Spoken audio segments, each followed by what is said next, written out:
안녕하세요, 직투입니다. 왠지 오랜만에 시황 영상을 올리는 것 같은데요. 그 사이에 여러 경제지표 발표도 있고 시장 가격도 하락했지만 제 관점에는 거의 변화가 없었기 때문입니다. 그리고 저는 여러분들께 말씀드렸던 계획 그대로 매매를 진행하고 있고요. 그래서 오늘 시황 영상에 앞서서 지난 영상을 간단히 정리하고 제가 어떻게 매매하고 있는지, 그리고 앞으로 시장 상황에 대한 대응 방안에 대해서 공유를 드리려고 합니다. 먼저 지난 영상을 빠르게 요약을 해보면 시장의 방향성은 바로 위로 뚫고 32K까지 직행하는 시나리오, 그리고 여기서 2월달 동안 크게 하락을 해서 저점을 갱신하는 시나리오, 그리고 그 중간에서 이 정도 부근에서 조정을 마치고 재차 상승하는 시나리오, 이렇게 세 가지 방향성을 가지고 있는데 바로 위로 뚫고 올라가는 것이나 저점을 갱신하러 빠르게 내려가는 시나리오 둘 다 가능성은 낮게 본다고 말씀을 드렸고요. 그렇다면 남은 건 이 부근에서 조정을 받는 시나리오일 텐데 매수 포인트는 여기에 박스로 표시한 네 구간이 있다고 말씀을 드렸죠. 여기가 뚫리면 그 다음은 이 구간이고, 여기 핑크색으로 표시한 거기가 뚫리면 아마도 저점을 갱신하러 크게 내려갈 거다라는 관점이었습니다. 그래서 매수 포인트가 여기서 이렇게 네 군데, 그 다음 여기, 그 다음 저점 갱신한 후, 이렇게 명확히 정해져 있다고 생각하기 때문에 그에 맞춰서 분할 매수 해가면 된다라고 제 생각을 공유 드렸고요. 실제로 가격이 이렇게 내려왔죠. 내려오는 동안 저는 이 첫 번째 박스는 스킵을 했고 그 뒤에 이 세 번의 분할 매수 목표 구간에서 차근차근 코인을 분할 매수했습니다. 이 첫 번째 구간을 스킵한 이유는 내려오는 파동을 봤을 때 아직 더 끝나지 않았을 수 있겠다라는 생각 한 가지, 그리고 실제로 매수를 하지 않은 채로 지켜보다 보니까 어느새 빠르게 일자 음봉으로 이 구간을 그대로 지나쳐서 내려와 버려서 매수를 하지 않았고요. 그 다음부터는 꾸준히 비슷한 비중으로 매수를 하고 있고 이 아래에서 좀 더 담았습니다. 자, 그럼 이제 앞으로에 대해서 이야기를 해볼 텐데요. 그 전에 저는 지금 가격대의 중요성에 대해서 먼저 말씀을 드리고 싶습니다. 지금 가격대는 누가 봐도 이렇게 저항선을 뚫고 가격이 올라갔다가 내려와서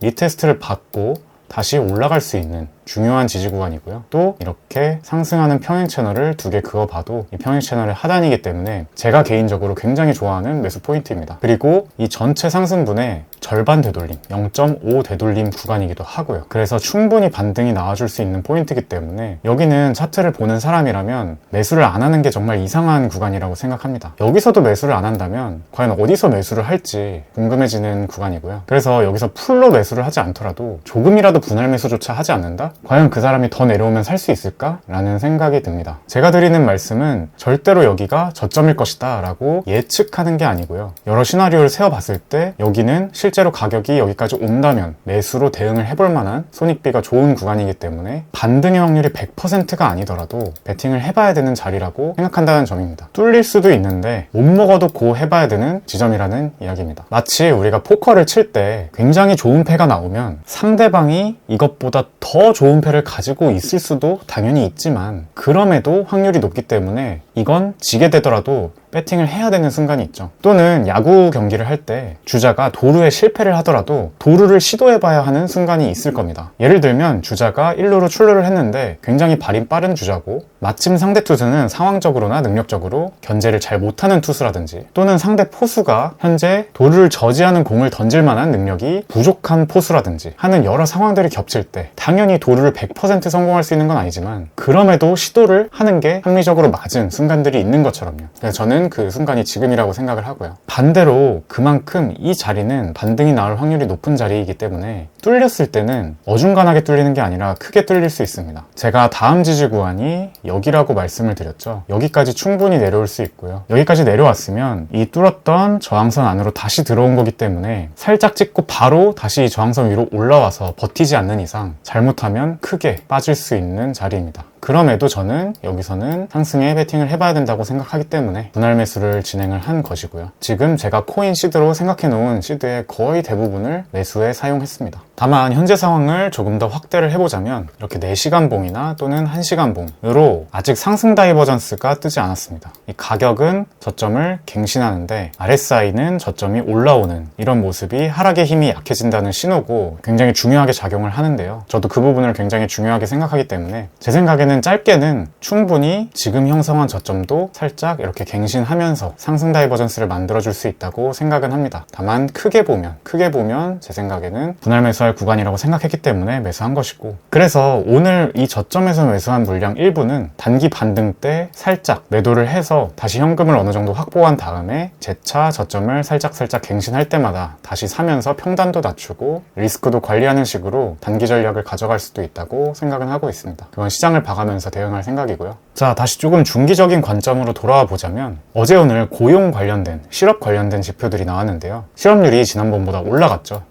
이 말은 그만큼 경기 둔화가 될 가능성이 높다는 거고, 그렇다면 금리 인상 종료 시점이 더 앞당겨질 수 있다는 것이기 때문에 시장에는 호재로 작용해서 가격이 상승하는 모습을 보였습니다. 그리고 실제로 올해 금리 예상도 분명히 며칠 전까지만 해도 3월 금리 인상 때 한 번에 0.5%포인트를 상승시키는 빅스텝이 예상되는데 지금은 0.25%포인트만 올리는 것으로 전망이 바뀌고 있죠. 그리고 금리 인상 종료 시점에 대한 예상도 최근에는 내년까지 고금리가 유지될 것이다 라고 하다가 어제 오늘 발표 이후에는 금리가 인하되는 시점이 다시 올해 12월로 넘어왔습니다. 이런 것처럼 경제 예측은 계속해서 바뀌고 있고 앞으로도 계속해서 바뀔 겁니다. 그래서 이런 경제 예측을 판단의 주요 수단으로 삼으면 굉장히 내 관점이 흔들릴 수 있고요. 기본적인 시나리오를 잡아두고 이러한 변화하는 경제 예측에 맞춰서 대응해 나가야 되겠습니다. 제 관점의 주요 포인트 중에 하나가 과거의 금리 인상기의 모습들을 봤을 때 마지막 금리 인상이 단행되는 FOMC 시점, 그 전 FOMC 때부터 마지막 금리 인상이 수행될 때까지 시장에 큰 조정이 있는 경우가 있었다. 그래서 이번에도 그럴 수 있겠다라고 생각을 해둬야 된다라고 말씀을 드렸죠. 만약에 6월이 마지막 금리 인상이라면 그 전에 5월에 금리 인상을 단행하고 6월에 금리 인상 마지막으로 할 때까지 큰 조정이 있을 수 있겠다라고 생각을 했는데 지금 변화한 금리 예상에 따르면 5월이 마지막 금리 인상일 테니 4월에 한번 조정이 있을 수도 있겠다라는 생각이 들죠. 그냥 가볍게 생각하면 될 것 같고요.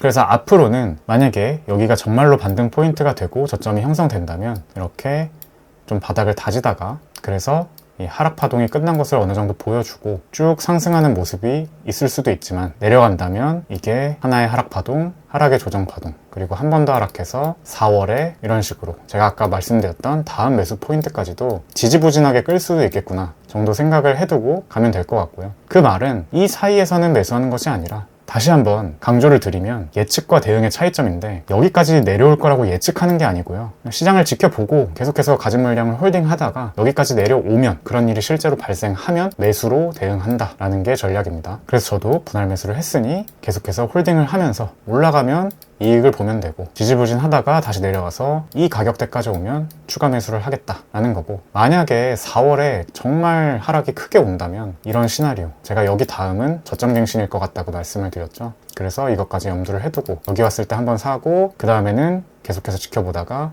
저점 갱신했을 때 이 자리에서 한번 사고 그렇게 대응을 할 생각입니다. 바람으로는 당연히 빨리 상승을 해줬으면 좋겠고 시장이 빨리 마음을 편하게 해줬으면 좋겠다는 생각이긴 하지만 어차피 예측하는 게 그렇게 크게 의미가 없고 시나리오를 몇 개 세워두고 그 안에서 제가 계속해서 대응 방안까지 생각을 해둔 대로 감정을 배제하고 기계적으로 대응해 나가는 게 저는 최선이라고 생각하기 때문에 지금 시점에서 이렇게 시나리오를 세워두고 대응하려고 한다는 점 공유를 드리고요. 이 영상을 보시는 구독자분들께서도 감정적으로 매매하지 마시고 본인의 계획에 맞춰 기계적으로 매매를 하시면 훨씬 더 도움이 될 거라 생각합니다. 약 12일 뒤에 3월 22일에 FOMC가 있고 금리 결정이 되죠. 1주에서 2주일 정도 남았는데요. 저는 그 3월 22일까지 조금 여유를 가지고 지켜볼 생각이고 지금 자리는 아까 말씀드렸던 것처럼 웬만하면 반등을 받을 것 같은데 뚫리면 크게 뚫릴 수 있는 자리입니다. 그 점 주의하셔서 만약에 내가 위험 회피 성향이 있다 또는 지금 자리에 자신이 없다 하시면 그만큼 현금을 많이 남겨두시길 멘탈 관리 차원에서 그리고 리스크 관리 차원에서 추천드립니다. 오늘 영상은 여기까지고요. 끝까지 시청해주셔서 감사합니다. 저는 다음 영상에서 더 좋은 내용으로 찾아뵙겠습니다. 직장인 투자자 A였습니다.